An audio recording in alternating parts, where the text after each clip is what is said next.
आज की कहानी का शीर्षक है बंदर और सुगरी। सुंदर वन में ठंड दस्तक दे रही थी।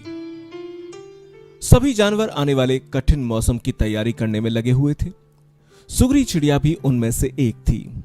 हर साल की तरह उसने अपने लिए शानदार घोंसला तैयार किया और अचानक होने वाली बारिश और ठंड से बचने के लिए उसे चारों तरफ से घास फूस से ढक दिया। सब कुछ ठीक चल रहा था, लेकिन एक दिन अचानक बिजली कड़कने लगी और देखते देखते घनघोर वर्षा होने लगी। बेमौसम आई बारिश से ठंड भी बढ़ गई और सभी जानवर अपने अपने घरों की तरफ भागने लगे। सुगरी भी तेजी दिखाते हुए अपने घोंसले में वापस आ गई और आराम से लेट गई। उसे आए अभी कुछ वक्त ही बीता था कि एक बंदर खुद को बचाने के लिए पेड़ के नीचे आ पहुंचा। सुगरी ने बंदर को देखते ही कहा, अरे तुम इतने होशियार बने फिरते हो, भला ऐसे मौसम से बचने के लिए घर क्यों नहीं बनाया? यह सुनकर बंदर को गुस्सा आया, लेकिन वो चुप रहा और पेड़ की आड़ में खुद को बचाने का प्रयास करने लगा। थोड़ी देर शांत रहने के बाद सुगरी फिर बोली, पूरी गर्मी इधर उधर आलस में बिता दी, अच्छा होता अपने लिए घर बना लेते। यह सुन बंदर ने गुस्से में कहा, तुम अपने काम से मतलब रखो, मेरी चिंता छोड़ दो। सुगरी शांत हो गई, लेकिन बारिश रुकने का नाम नहीं ले रही थी और हवाएं भी तेज चल रही थीं। बेचारा बंदर ठंड से कांप रहा था और खुद को ढकने की भरसक कोशिश कर रहा था, पर सुगरी ने तो मानो उसे छेड़ने की कसम ही खा रखी थी।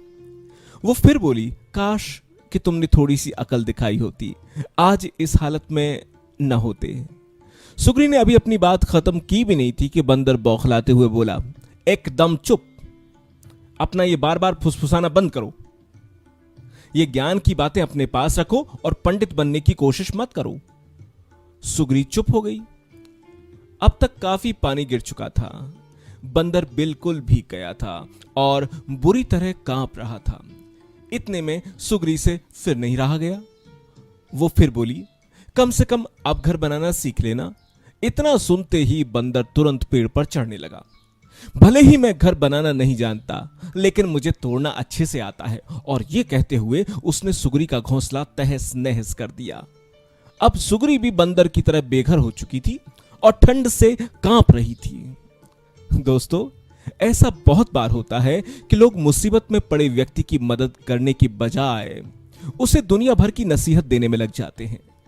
वयस्क होने के नाते हर कोई अपनी स्थिति के लिए खुद जिम्मेदार है। हम एक शुभ चिंतक के रूप में उसे एक आध बार सलाह तो दे सकते हैं, हां, पर उसकी किसी कमी के लिए बार बार कोसना हमें सुगरी चिड़िया की हालत में पहुंचा सकता है। इसलिए किसी मुश्किल में पड़े व्यक्ति की मदद कर सकते हैं तो करिए, पर उसे बेकार उपदेश मत दीजिए।